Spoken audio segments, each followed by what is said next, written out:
Pierre Palmade fait la une de toute la presse depuis ce vendredi 10 février 2023.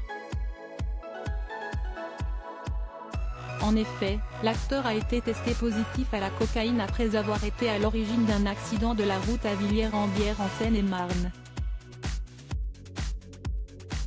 Si son pronostic vital n'est plus engagé, le conducteur et son fils de 6 ans qui se trouvaient dans la voiture qui a été percutée de manière presque frontale, sont dans le coma.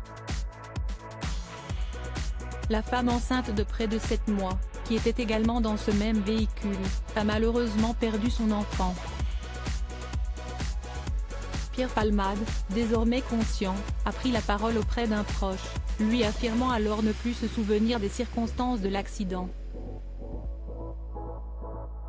Il pourrait être placé en garde à vue après l'ouverture d'une enquête pour homicide et blessures involontaires mais également pour infraction à la législation sur les stupéfiants.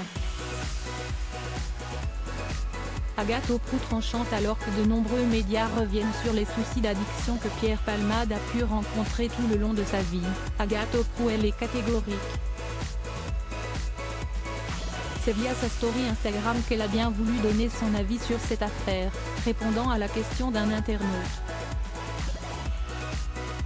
Un avis sur Palmade, lui a-t-on demandé avant que l'ancienne chroniqueuse de TPMP ne réponde, enfermez-le s'il vous plaît, merci. Voilà un message on ne peut plus clair. Pour rappel, Pierre Palmade risque jusqu'à 10 ans d'emprisonnement et 150 000 € d'amende.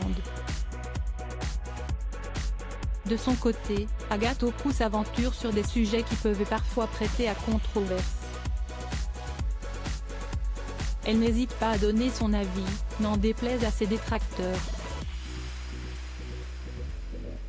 Ainsi, lorsqu'un autre internaute lui demande si elle est pour ou contre l'avortement, elle a répondu « 100% pour, ça ne devrait même pas être un débat s'il vous plaît ». La maison de Pierre Palmade visitée par des cambrioleurs d'après Le Parisien, des voleurs ont profité de la situation dans laquelle se trouve Pierre Palmade pour pénétrer dans sa résidence secondaire de Sély-en-Bière dans la nuit du lundi au mardi. Pour le moment, nous ne savons pas encore si des biens ont été dérobés. À noter qu'il existe des soupçons de dissimulation de preuves depuis quelques jours.